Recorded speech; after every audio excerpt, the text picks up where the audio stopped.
Hello everyone. I hope you did well in the UPSC mains 2022 examinations and those who are writing the mains in the coming years. So for them also, this discussion of the internal security will be very important. Today we will be discussing the internal security questions that are asked in GS paper 3 mains of 2022. Like every year that we have seen the pattern of the internal security questions, this year also UPSC has asked questions for 50 marks. 2 questions are for 10 marks each and 2 questions are for 15 marks each. The pattern of the paper is also on the expected lines. Like every year, UPSC had been asking questions from left-wing extremism or northeast insurgency issues alternatively. This year, UPSC asked a question from left-wing extremism, or we know it as Naxalism. Like every year, cyber security question is asked. This year we saw in the 10 markers a question from the maritime security and a question was also asked from the organized crimes. Now let us see the discussion of these questions one by one. We will begin with the 15 marker question first, that was asked from the cyber security. So cyber security question, it was a little unconventional this time. For few years we have been seeing a direct question, whether it was related to the various cyber security threats, whether related to the cross-border cyber security threats, or what is the type of cyber security initiatives that we have taken. Today the questions, or this year the question has asked the different elements of cyber security. The question in addition to this is asking that keeping in the view of the challenges in cyber security, to which extent we need to examine that India has successfully developed a comprehensive national cyber security strategy. It means the base question is national cyber security strategy that was introduced in the year 2020. On the basis of this strategy, UPSC has asked this question. Now let us have the understanding of this question, what the UPSC is demanding. UPSC has asked what are the elements of cyber security. So these elements will consist of the application security, the security of information,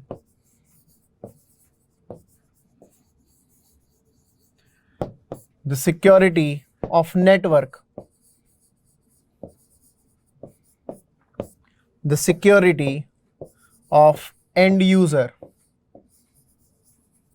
the security of the operations, or we'll call it as the operational security, and the disaster recovery planning.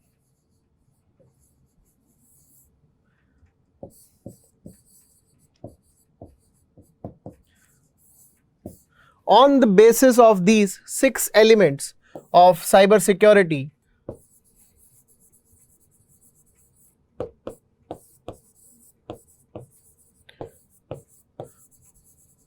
the National Cyber Security Strategy that was introduced in the year 2020 on the recommendation of the committee headed by Lieutenant General Rajesh Pant.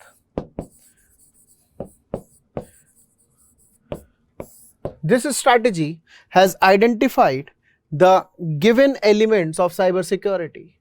According to them, there will be the 3 elements of cyber security. This strategy identified the security or securing the parameters or the securing the features as a part of the element of cyber security. Then it focuses upon strengthening the parameters for the cyber security, and then it focuses upon synergizing the elements of cyber security.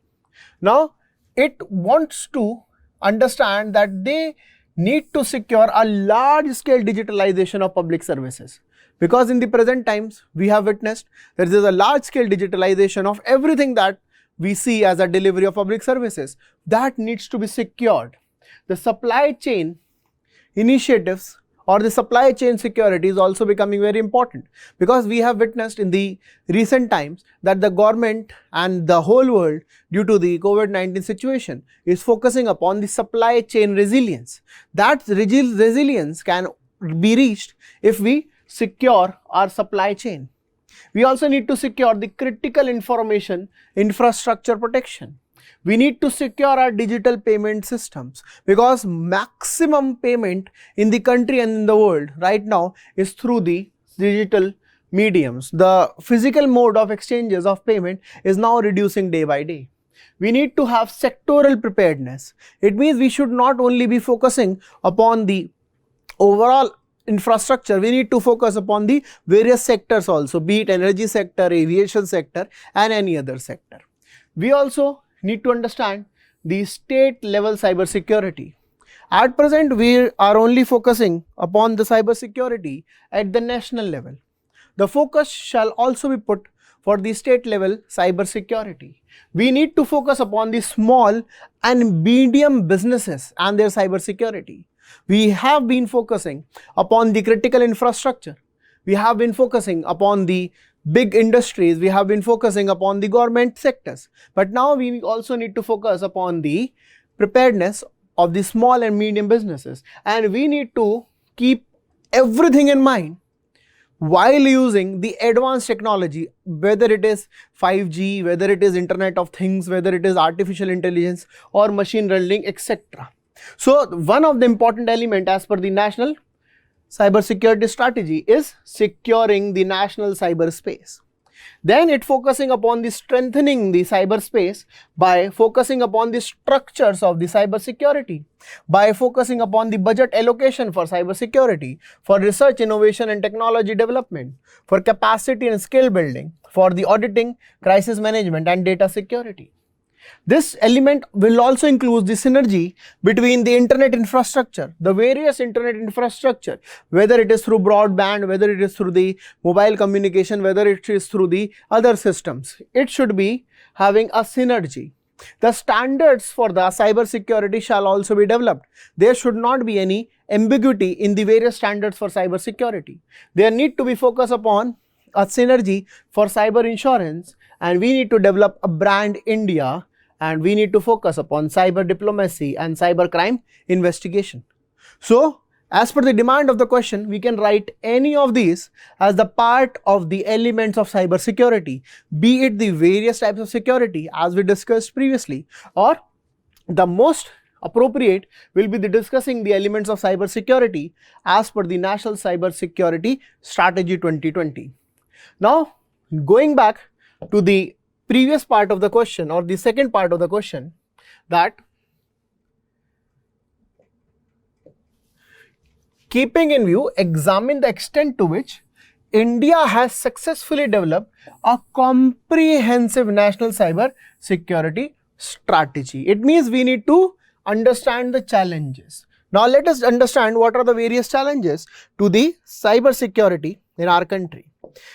Now, one of the major challenges to the cyber security is the data colonization. The most dangerous challenge or the biggest challenge is data colonization. Data colonization means the data that we have recorded, the data that we have from our country, that is not stored within our country. This data is stored in the servers that are located in the other parts of the world. For example, the most of the data that we are providing to the Facebook, that is stored in its servers, not in India but in the United States of America. The solution for this, because the question is not only asking the challenges, it is also asking whether India is prepared to deal with these challenges as a part of cyber security. So the solution that India is opting for this is data localization. Data localization is the purposeful preparedness that India is dealing with, having the address or with the focus on addressing this challenge. The second challenge that we have in the cyber security strategy is the devices that we use in our country. The devices that we use, they are either imported majorly, or these devices, they are substandard, where though we use the equipments from the various branded companies, but the accessories that are used for those equipments are purchased from the local market. That sometimes create a challenge. For that, we have been taking various initiatives like Make in India. We have been taking initiatives like the establishment of microprocessors and semiconductors manufacturing units in India. So for that, we can see the focus upon the procurement of the devices that are not from the other parts of the country, rather they are from within the country, so that we can establish the standards. The third challenge is regarding the widespread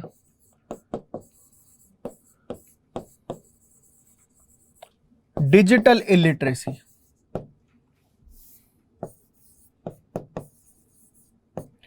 Widespread digital illiteracy is a reason, and in order to deal with this, the CERT-IN, the Computer Emergency Response Team working under the Ministry of Electronics and Information Technology, which is also the nodal agency for various cyber security initiatives and for dealing with most of the cyber security threats, CERT-IN has introduced a Cyber Surakshit Bharat initiative.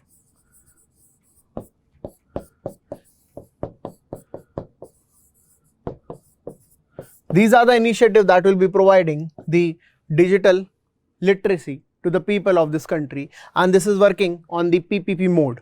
Public-private partnership mode is chosen for providing the digital literacy. Then the fourth challenge that we identify is the under-reporting of cases. Under-reporting of cyber crimes.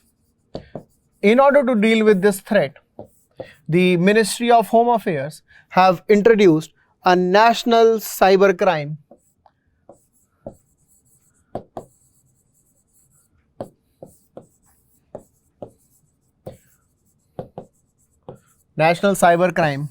reporting portal.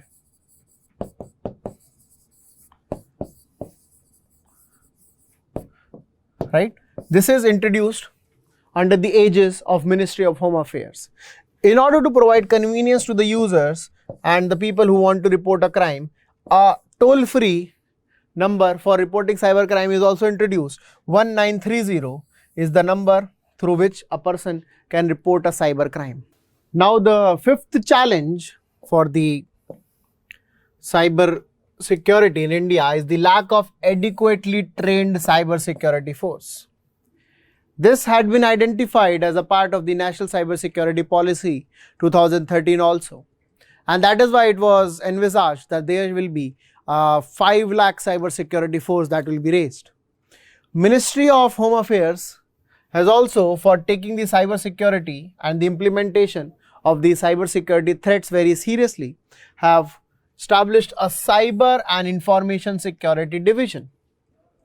This Cyber Information Security Division, it works to control the cyber threats, it works to control the child pornography, and it works to control the cyber stalking.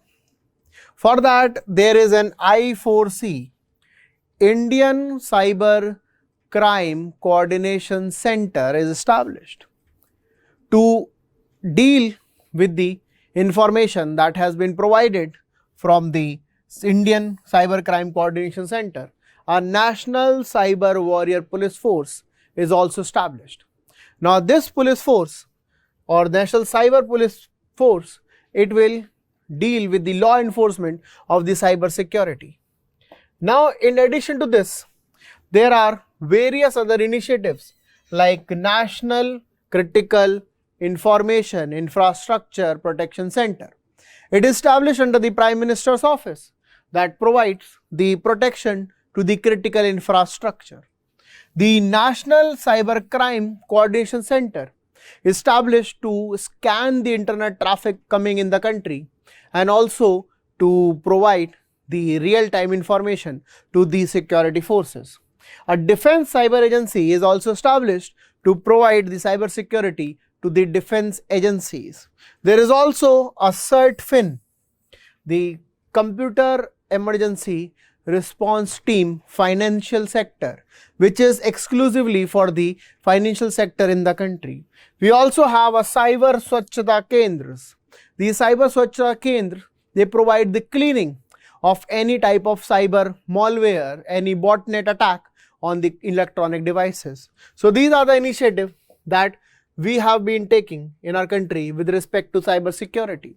Now the National Cyber Security Strategy 2020 also provides certain suggestions.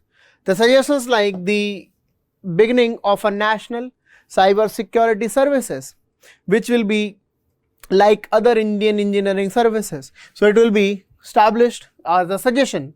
It will be established as a cyber security services. There is also suggestion to include the cyber insurance.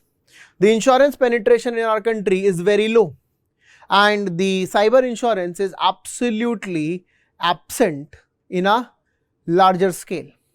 So we have a suggestion to establish a cyber insurance in the country so that the cyber threats do not cause a vast damage, a very high damage to the installations. There is also a suggestion to have cyber invoice that participates in the cyber diplomacy. These cyber invoice or these participants in the cyber diplomacy, they can be participants in the World Economic Forum's Global Center for Cyber Security. There is also a suggestion to increase the budget allocation for the cyber security.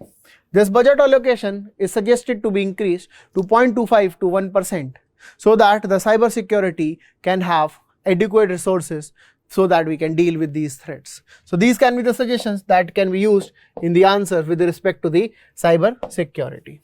So this was the first question that was from the cyber security topic, which was for 15 marks. Now let us deal with the second question. The second question is regarding Naxalism as a social, economic and developmental issue manifesting as a violent internal security threat. So UPSC generally uses the term left-wing extremism. This year UPSC has used the word Naxalism, and it is telling that it is a social, economic and developmental threat. In this context, we need to discuss the emerging issues and this multi-layered strategy to deal with such threats. So first we will understand how Naxalism is a social, economic and developmental threat. It is a social threat because Naxalism started as a peasant revolt in the Naxalbari village of West Bengal. So this peasant revolt was because of the differences in the societal status of the peasants and the landowners. So it began as a societal issue and it was further aggravated due to the failure of various economic policies. The economic models like the trickle-down model could not become successful. The focus on the heavy industrialization through which the heavy industries will be set up in certain areas and which will provide the developmental spillovers to various places, that also was not successful. The other reason was developmental because for the establishment of these heavy industries, the focus was on the places which are closer to the mineral rich areas. The industries were set up closer to those mineral rich areas. For example, the Rourkela in Odisha, Bokaro in Jharkhand, and Bhilai steel plant in Chhattisgarh. These areas were also forested regions. So for the establishment of the industries in these regions, the forests were cleared. The forests were cleared, and that led to the displacement of the forest dwellers. The forest dwellers, they were displaced in the promises of the appropriate rehabilitation, resettlement, employment and livelihood projects and the policies. But due to the inappropriate and inadequate and delayed resettlement and rehabilitation and employment initiatives, this issue became a social, economic and developmental issue. Now the question is asking various emerging issues with respect to the Naxalism. So the emerging issues are in the form of urban Naxalism. Now, urban Naxalism is an idea that began in 2004. This idea began in 2004 with the document that was introduced by the CPI Maoist. They released a document named the Urban Perspective. Through this, they wanted to increase their presence in the urban areas, where the people in the urban areas, they will provide them intellectual support, they will provide them leadership, they will provide them recruitment, and they will provide them the logistic supports. So with the rise in Naxalism, we are also witnessing the rise in urban Naxalism, due to which there is a spread of Naxals or the spread of Naxalism to the urban areas and to the metropolitan areas.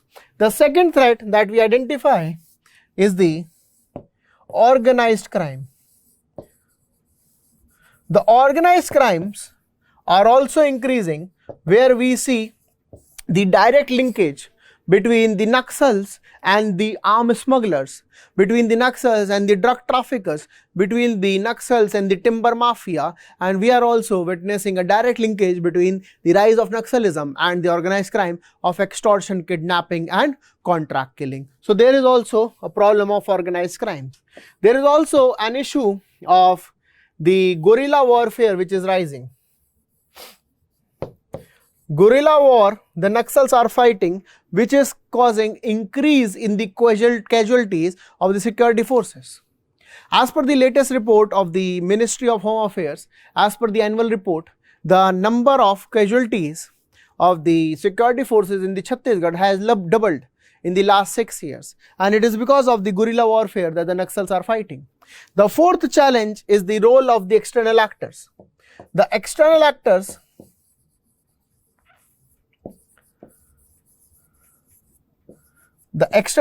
they are participating in the Naxalism or the spread of Naxalism, due to which there is a external support to the rise of the internal security challenges. For example, the Naxals or the Maoists, they get the ideological support from the China, and also they get the support and the logistics due to the open border with Nepal. So due to this, it is also an emerging issue where we are seeing the linkage between the Naxalism and the external actors. We are also witnessing a increase in trust deficit between the local population and the government due to the Naxal events, where the focus on the developmental initiatives cannot be as efficient as it was expected, due to which there is the trust deficit, which is further increasing the problems of Naxalism. So this trust deficit is also another emerging issue.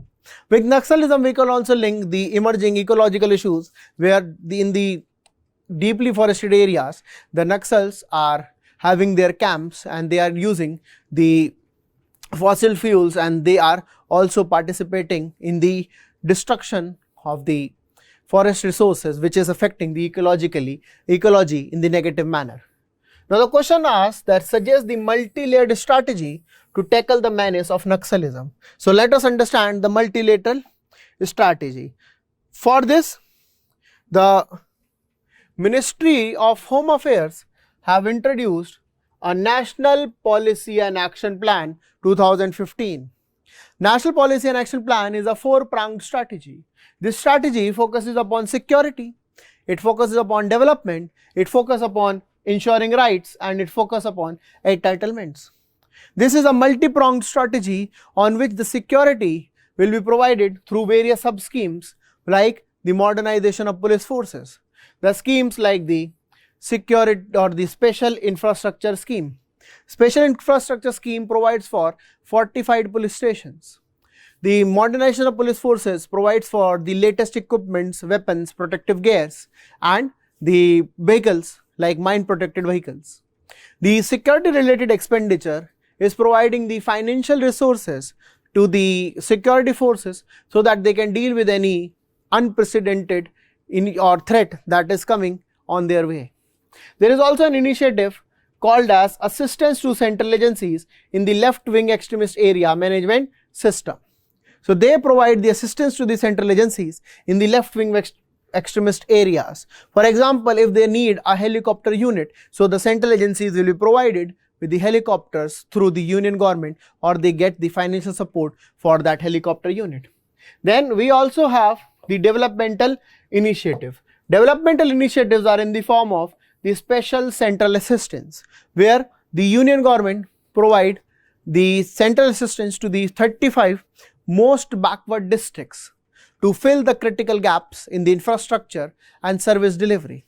There is also a road requirement plan that provides for the construction of roads and bridges for providing road connectivity. There is a LWE, left wing extremist area mobile tower project, through which the mobile towers are built in the left wing extremist areas. There is a media plan scheme to counter the Maoist propaganda.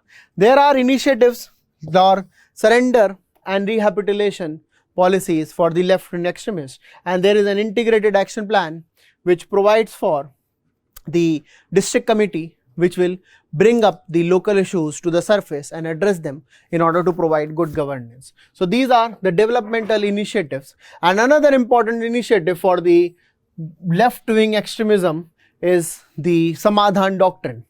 Ministry of Home Affairs has been using Samadhan Doctrine for dealing with these threats. Samadhan means smart leadership. Smart leadership, it is a mix of hard power and soft power. It includes aggressive strategy so that there is not only defense but there is also offensive defense in dealing with the left wing extremists. There is motivation and training that is to be regularly provided. There is the actionable intelligence on which the security forces can take the appropriate action. There will be the use of dashboard for key progress indicators. Through this dashboard, they can identify that whatever parameters are increasing, whatever areas need to be dealt with in a serious manner, and in which areas they have already achieved success.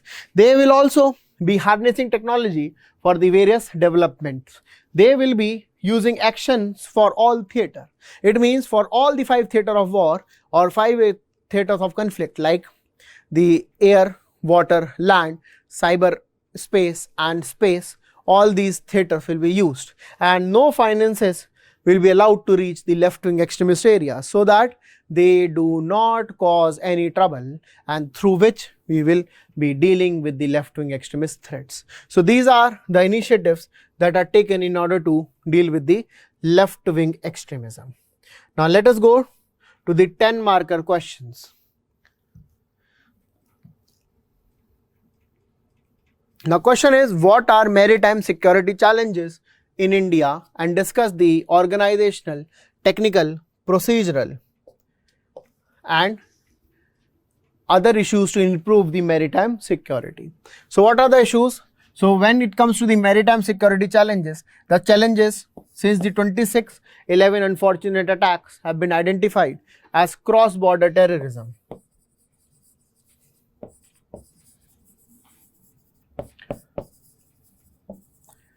There have been cross-border terrorism, there have been the problems of piracy, there have been the problem of illegal, unreported and unregulated fishing. There is a problem of drug trafficking.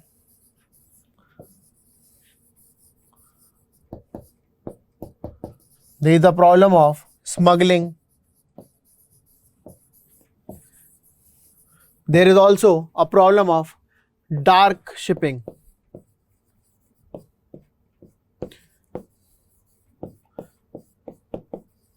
In addition to this, there are the maritime security challenges in the form of the rise of threats through China, where China is having its presence in the Sri Lanka now, where it has sent its ship, and it is also having the Hambantota port on lease for 99 years. We are also witnessing the threats to the maritime security with the rise of climate change also. So these can be some of the threats to maritime security. Now these threats can be dealt in the organizational, technical and procedural manner. Where in the organizational manner, the first important initiative is the beginning and the launch of the policy of the National Maritime Security Strategy 2015.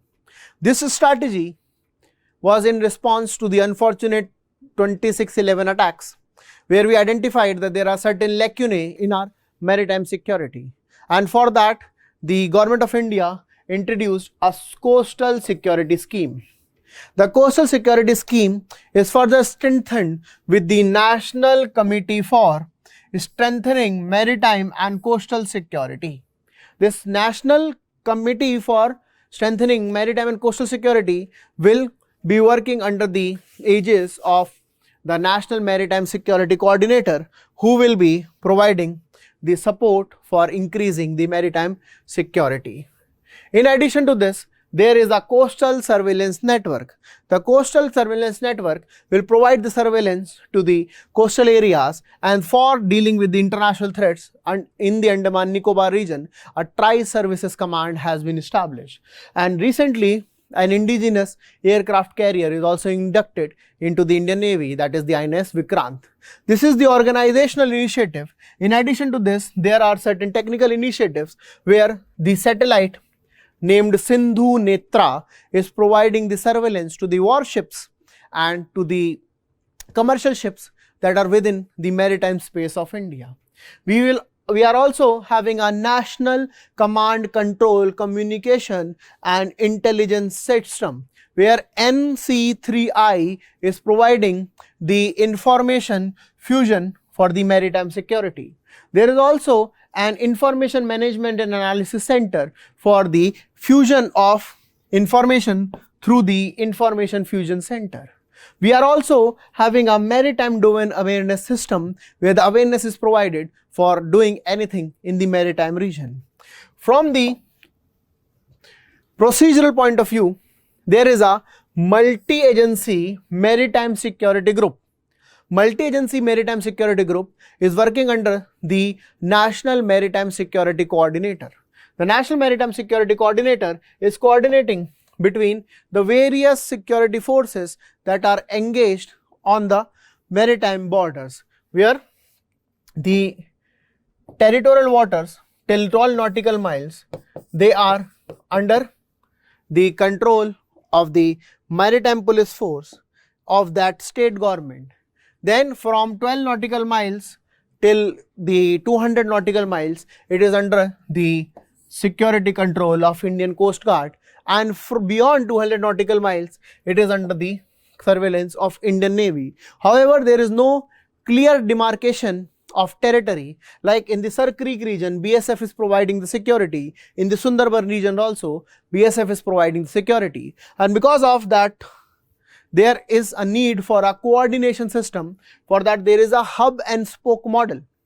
Hub and spoke model is the core center, where the Indian Coast Guard will be acting as the core command center, and they will be having the support from the marine police forces, like from the Gujarat Marine Police Force, Maharashtra Marine Police Force, Goa Marine Police Force, Karnataka Marine Police Force, so that they all in coordination work in the form of a hub and spoke model. And for Providing the support, the Indian Navy has established a Sagar Prahari Bal that works as an internal security force for the support of Indian Coast Guard by Indian Navy. Fishermen are also considered as the eyes and ears of the security forces, and that is why a Sagar Suraksha Dal, a voluntary group of the fishermen, is also established. So these are the initiatives that are being taken for the awareness of the marine security. Now let us understand the answer to the question, that is, discuss the types of organized crimes. Now before we discuss, let us understand what is organized crime. Organized crime is a centralized system where the crime and criminals have organized themselves like a corporate. They have hierarchy and they have national and international linkages which are for the profit. So organized crime is a centralized hierarchy based corporate system of criminals who are having the external and internal linkages working for the profit.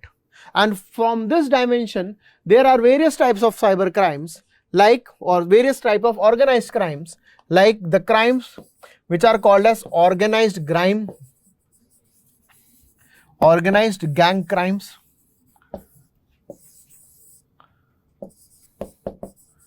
the crimes that are in the form of rackets, the crimes which are in the form of syndicates, and the crimes which are in the form of smuggling. These are the various types of organized crimes. Organized gang crimes, for example, the kidnappers, the contract killers, the racketeers, for example, the rackets of the prostitutes, the rackets of the people who are participating in the smuggling. The syndicates are those which are the illegal activities in which the leaders are working like a syndicate of various groups. For example, the drug cartels, they are also in the form of the crime syndicates. And then there are the groups of smugglers, where the smugglers are participating in the illegal activities and they are taking it from one place to another by evading taxes or by providing something which is illegal. On the basis of this, the various types of organized crimes can be identified as drug trafficking, money laundering, hawala, kidnapping, extortion, contract killing, arms smuggling, cattle smuggling, groups that provides for illegal migration. These all are the parts or the types of the organized crimes. Now the question in addition to this asks, describe the linkages between terrorist and organized crime that exist at the national and transnational level. So there is a direct linkage between organized crime and the terrorist in the form of terror financing. The terror financing particularly is happening through the drug trafficking. Drug trafficking is a problem in India because of it having the support from the Golden Triangle, which consists of Thailand, Myanmar and Laos, and Golden Crescent, which consists of Pakistan, Afghanistan and Iran. These areas are the drug producing areas. These areas, in order to enter the country, they need to have the support from the terrorists. These terrorists create internal security disturbances, which makes it very, very easy for the drug traffickers to have their easy pass. So they finance the terror groups for creating internal security challenges with which they can deal or with which they can very easily traffic their drugs. Human resources and other linkages. The organized criminals and the terrorist outfits, they provide human resources to each other so that they can get their task fulfilled. So there is a direct supply of human resources. The third linkage is that both of them, not only the organized crime, the terrorism has also become a competitive industry, and in order to become relevant, they both are trying to compete with each other, and that is why they all have their own loyal groups which are having symbiotic relationships with each other. So due to which we have the national, where the organized criminals are having their support with the terrorist outfits in order to have arms smuggling, in order to have drug trafficking, and the international terrorists and the organized criminals, they are having the linkages in order to have the creation of threat against the country, and also they create a threat to the rising image of India in the world. So there is a direct linkage which can be understood in this manner. So these were the questions that were asked from the topics of internal security. I hope you have understood the asked questions in a very lucid manner, and you can now very easily attempt if any such questions comes again in the UPSC Civil Services examination. In future, if you have any doubt with respect to this topic, you can always ask your questions in the form of comments, or you can get any kind of information from me, and you can access me at the NEXT IAS Institute.